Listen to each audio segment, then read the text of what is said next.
जय श्री कृष्णा बच्चों, कक्षा 3 में आपका फिर से स्वागत है। कक्षा 3 में आज हम पाठ संख्या 4 जो कविता है, कविता का शीर्षक है समय सुबह का के प्रश्नों को हल कर रहे हैं।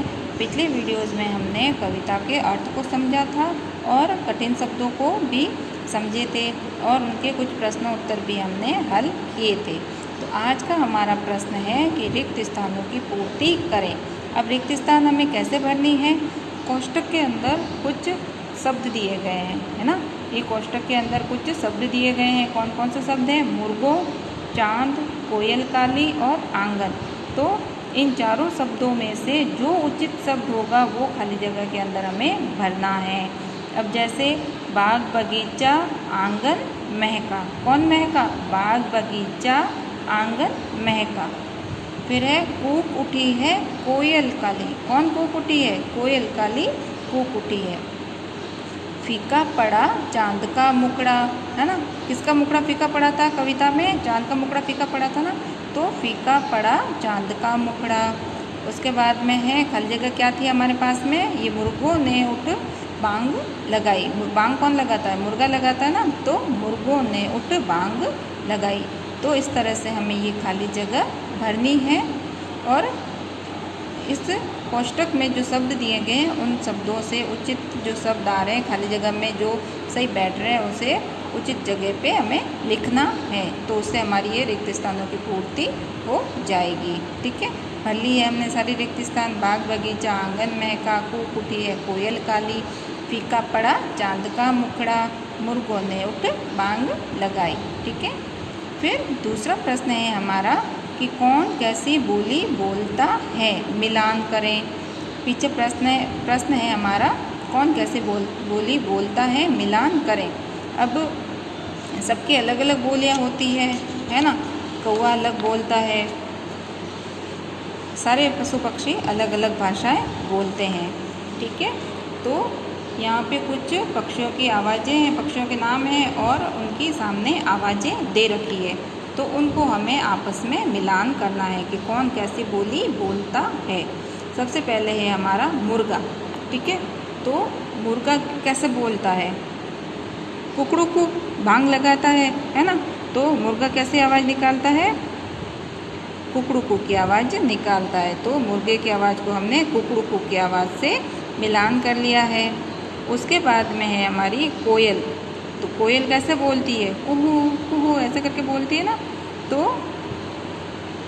ये हमने कोयल की बोली से मिलान कर दिया। ठीक है, उसके बाद में है चिड़िया। अब चिड़िया कैसे बोलती है? मुर्गा बोलता है कुकड़ू कू, कोयल बोलती है कुहू कुहू। तो चिड़िया कैसे बोलती है? इसमें से ढूंढते हैं। कुहू कुहू तो कोयल बोलती है, कुकड़ू कू मुर्गा बोलता है, टी टी ये अलग पक्षी बोलता है, इसको बाद में देखेंगे। काँव काँव कौवा करता है, ची ची ये आ गया ना, ची ची। तो चिड़िया कैसे बोलेगी? ची ची करेगी ना, ची ची करके चहचहाट करती है, चहचहाती है। तो चिड़िया कैसे चहकती है? ची ची करके चहकती है। उसके बाद में है भौरा। चौथा है भौरा। भौरा कैसे बोलता है? भौरे की आवाज़ कैसी होती है? गुनगुन की आवाज़ होती है। और भौरा क्या करता है? फूलों पे मंडराते मंडराते आवाज़ कैसे निकालता है? गुनगुन की आवाज़ निकालता है ना। तो भौरे की आवाज़ होती है गुनगुन की। तो ये हमने भौरे की आवाज़ को भौरे को गुनगुन की आवाज़ से मिलान कर लिया है। उसके बाद में है कौवा। अब कौवा कैसे बोलता है? काँव काँव। कौवे को बोलना किसी को अच्छा नहीं लगता, कोयल को बोलना सबको पसंद है क्योंकि कोयल मीठा बोलती है, प्यारा बोलती है और उसकी आवाज़ हमें मधुर लगती है। तो कोयल की आवाज़ तो होती है कुहू कुहू, एकदम मीठी कोयल जैसी क्योंकि कोयल खुद ही बोल रही है इसलिए कोयल की आवाज़ कुहू कुहू की होती है। और कौवे की आवाज़ होती है काँव काँव। जब कौवा बोलता है तो बिल्कुल भी सुहाता नहीं है। क्यों? क्योंकि ऐसा लगता है जैसे कानों में कुछ घर्षण सा हो रहा है ना। तो कौवा बोलता है काँव काँव। कौवे की आवाज़ कैसी होती है? काँव काँव की। फिर क्या बच गया? तोता। क्या बच गया हमारे पास में? तोता। तो तोते की आवाज़ कैसी होती है? T T. तोते की आवाज़ कैसी होती है? कैसे बोलता है तोता? टी टी करके बोलता है ना। तो ये हमने पक्षियों को उनकी आवाज़ से मिलान कर लिया है। तो पहला है मुर्गा कैसे बोलता है, कुकड़ू को। फिर है कोयल, कोयल कैसे बोलता है। मुर्गा किस समय बोलता है, सुबह के समय बांग लगाता है।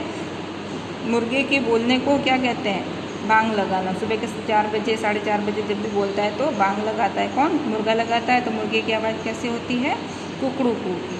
उसके बाद में है कोयल, कोयल कैसे बोलती है, कुहू कुहू। सब पक्षियों में सबसे मीठी आवाज़ किसकी है, कोयल की। कैसे बोलती है, कुहू कुहू। और ज़्यादातर कोयल कहाँ पाई जाती है, आम के पेड़ों पे। चिड़िया, चिड़िया कैसे बोलती है, ची ची, ची ची करके बोलती है चिड़िया, है ना। छोटी सी होती है, दिखने में सुंदर होती है। तो चिड़िया की आवाज़ हो गई ची ची की।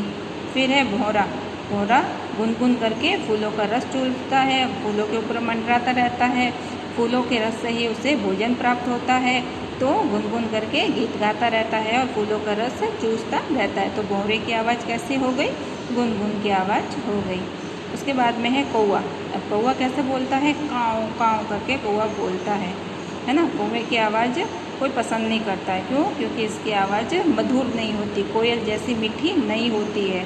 इसकी आवाज़ बहुत तीखी होती है, तो ये कानों में चुभती है। तो कौवे की आवाज़ कैसी हो गई, काँव काँव की, ठीक है। उसके बाद में है तोता। तोता कैसे बोलता है, टी टी करके बोलता है, ठीक है। अब मुर्गा कई रंग का होता है, लाल, पीला, तो कई तरह के रंग होते हैं। मुर्गे के अंदर भी मोर की जैसे, मोर के पंख में जैसे अलग अलग रंग होते हैं, वैसे मुर्गे के भी बहुत सारे रंग होते हैं। फिर कोयल कैसी होती है, काली होती है। और पंख कैसे होते हैं उसके, सुनहरे पंख होते हैं। तो कोयल अपना घोंसला खुद नहीं बनाती है। कोयल क्या करती है, कौवे के घोंसले में अंडे देती है। और जब बच्चे छोटे होते हैं तो कौवे के और कोयल के बच्चों को कौवा पहचान नहीं पाता है। तो जैसे जैसे वो कौवे के बच्चों के साथ बड़ा हो, कोयल के बच्चे बड़े होते जाते हैं और बड़े होने के बाद में वो अलग अलग उड़ जाते हैं। तो कोयल अपना घोंसला कभी नहीं बनाती है, वो कौवे के घोंसले में ही अंडे देती है। तो कोयल कैसे बोलती है, कुहू कुहू। और रंग कैसा होता है कोयल का, काला रंग होता है। चिड़िया, चिड़िया का आकार छोटा होता है और ये भी कई तरह की होती है, भूरी होती है और अलग अलग रंग होते हैं। चिड़िया में भी रंग बिरंगी भी होती है। फिर है भौरा, भौरे का रंग कैसा होता है, काला। भौरा कैसा रंग का होता है, काले रंग का। तो छोटा सा होता है जीव और फूलों का रस चूसता है, क्यों, क्योंकि फूलों का रस ही उसका भोजन होता है। कौवा, कौवा कैसे रंग का होता है, कौवा भी काले रंग का होता है। और आवाज़ कैसी होती है उसकी, काँव काँव की। अब तोता, तोता कैसे रंग का होता है, हरे रंग का होता है। और आवाज़ कैसी होती है उसकी, टी टी की, ठीक है बच्चों। तो ये हमने पक्षियों को उनकी आवाज़ से मिलान कर दिया है। और इस काम को आपको, जो आगे खाली जगह दी हुई है वो और आवाज़ मिलान करना, ये दोनों काम आपको कॉपी के अंदर सुंदर राइटिंग में लिखना है। जय श्री कृष्ण।